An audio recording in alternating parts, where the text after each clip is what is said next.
علیہ السلام نے فرمایا جس کے ذمہ بہنیں لگ گئی، جس کے ذمہ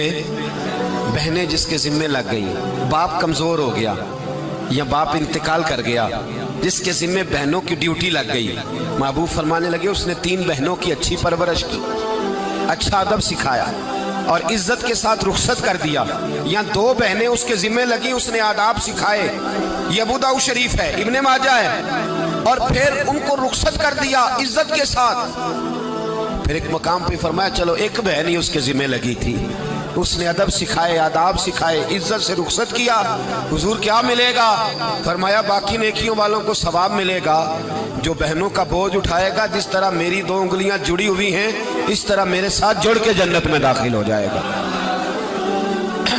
ابھی اس حق کا تعین کس نے کیا؟ نبی پاک صلی اللہ علیہ وسلم۔ اب اگر کہیں یہ کہا جائے کہ بس بھئی صحیح ہو گیا،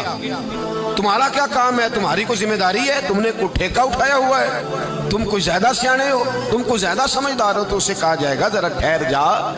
اس طرح کی بات نہ کر، یہ وہ حق ہے جو میرے مصطفیٰ نے بیان فرمایا ہے۔ جہاں بیوی کے حقوق بیان فرمائے وہاں میرے نبی پاک نے بہن کے حقوق بھی بیان فرمائے۔ دیکھیے نا، جناب ام ہانی حضرت علی کی سگی ہمشیرہ تھی،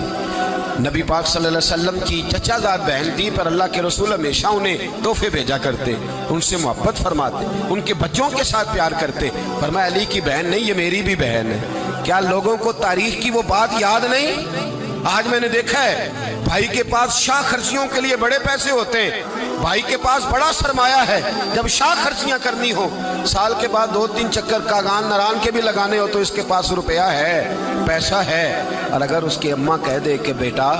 عید کا موقع ہے کوئی پرانا جوڑا ہی اٹھا کے بہن کو دے آ، تو کہتا اماں حالات بڑے سخت ہیں، اب میں تمہیں کیا بتاؤں۔ ہمیں وہ بات یاد نہیں کہ نبی پاک کی رضائی بہن جناب شیمہ جب ان کے قافلے کے خلاف مسلمان لڑے، انہوں نے جنگ کی اور وہ قید ہو کے آئیں، تو حضرت ابو ہریرہ سے کہنے لگی جا کے مصطفیٰ کریم کو بتاؤ میں تمہاری بہن ہوں۔ حضرت ابو ہریرہ کہتے ہیں میں بی بی کا پرانا دوپٹہ دیکھتا، اس کی کیفیات دیکھتا، پھر جملے دیکھتا، مجھے سمجھ نہ آتی، تو میں نے جا کے حضور سے کہا کوئی شیمہ نام کی بی بی ہے؟ تو کہتے ہیں ابھی میں نے جملے بھی پورے ادا نہیں کیے، نبی پاک ممبر سے اٹھ کے کھڑے ہو گئے اور رسول پاک کی چادر مبارک ممبر پہ رہ گئی، محبوب اٹھ کے گئے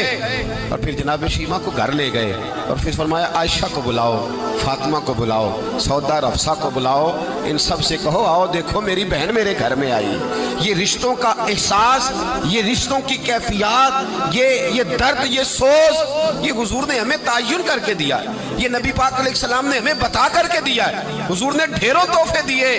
اور ایسی آفر کی جس کے لیے امت تڑپتی ہے، ترستی ہے۔ حضور نے فرمایا شیمہ اگر تو پسند کرے تو تیرے لیے مدینے میں مکان نہ بنا دوں، اگر تو کہے تو یہاں تیرے لیے مکان نہ بنا دوں جہاں 70,000 فرشتے روز سلامی دینے آتے۔